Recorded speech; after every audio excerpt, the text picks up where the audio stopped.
It's Platt, and today we try an American-made beer inspired by Germany. That's next to Platt's Beer of the Week.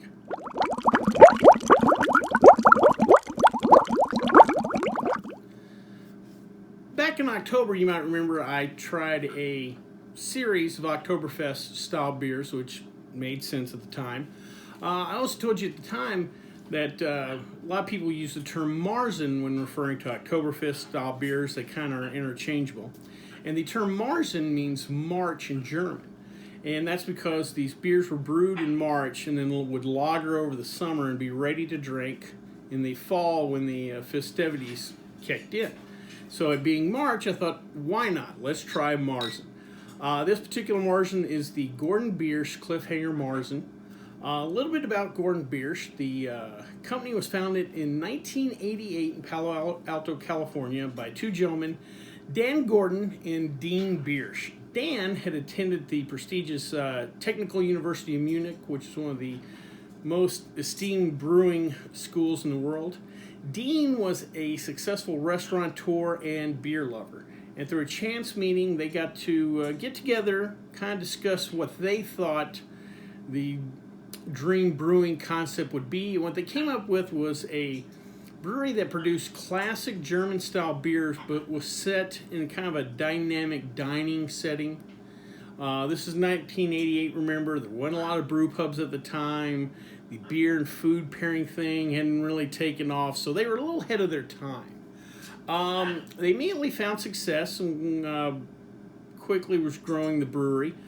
Within about 11 years or so, 1999, they decided to split off the restaurant part of the business, and they sold that off to a company we know today as Kraftwerk Restaurant and Breweries. They own companies like Logan's Roadhouse, Rock Bottom Breweries, and Old Chicago, so obviously fit in their theme. Gordon Biersch, while they were growing in the mid-90s, around 1995, needed a cash infusion to support the growth, and so they took on a partner, the Fertitta family of Las Vegas.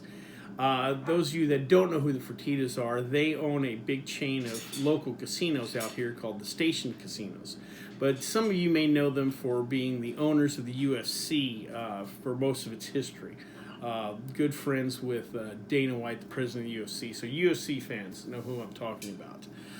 Anyway, and today Lorenzo is the principal owner of Gordon Biersch, or one of the largest stockholders. Gordon Biersch's current brewery and bottling plant is located in the Japantown area of San Jose, California. Gordon Biersch also does contract brewing for Costco and Trader Joe's, so if you try their house brand beers, it's Gordon Biersch making them for you. Well, with that little bit of info on Gordon Biersch, we're about ready to try Gordon Biersch Marzen, but before that, let's check out the stats.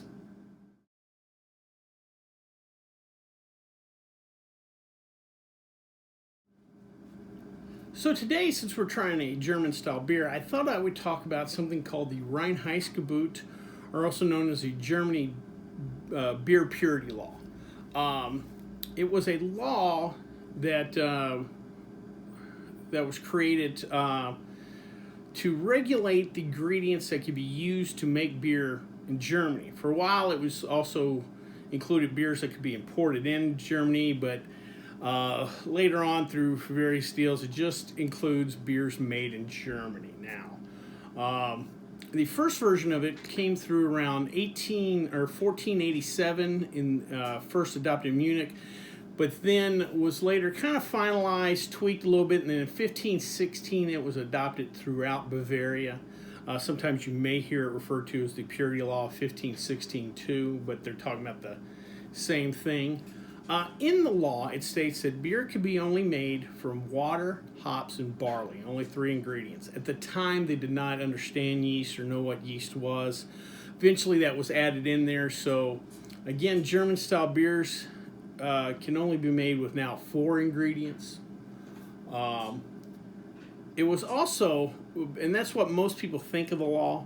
However, the law also included regulations on beer prices and penalties for serving impure beer. So it was a little larger piece of regulation than just stating the ingredients. Also, too, there's a little more to it than just keeping the sincerity of German beer or the purity of German beer.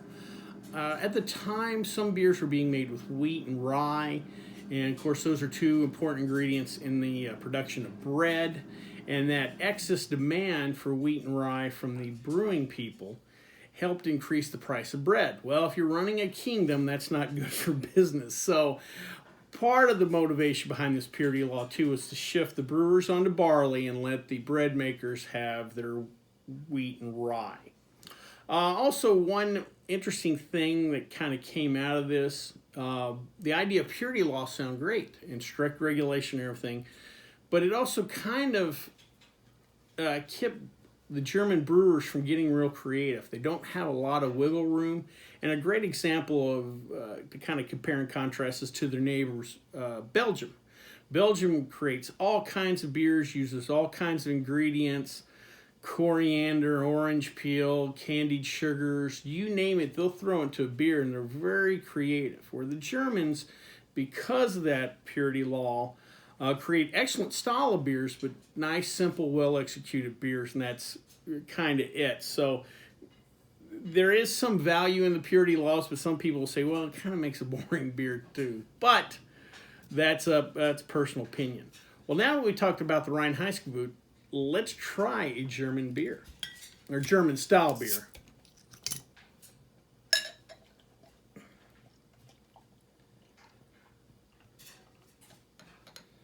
All right, a nice brown, a good finger plus of nice light khaki head.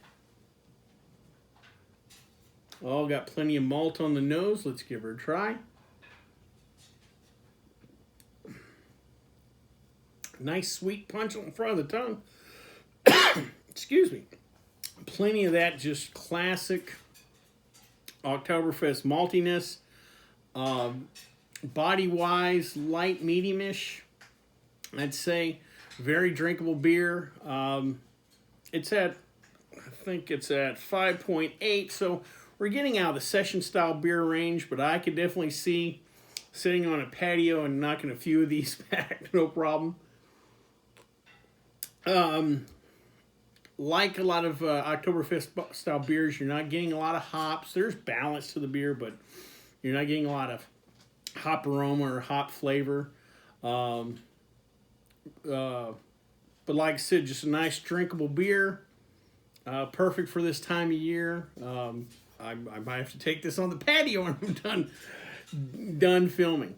I hope you liked this video. And if you did, please subscribe down below. Also, please like the video because it lets YouTube know we're putting out good content. If you have any questions, comments, concerns, or beers that you'd like me to try, please leave me in the comment section, or you can always contact me on the Twitter page. Well, until next time, bottoms up.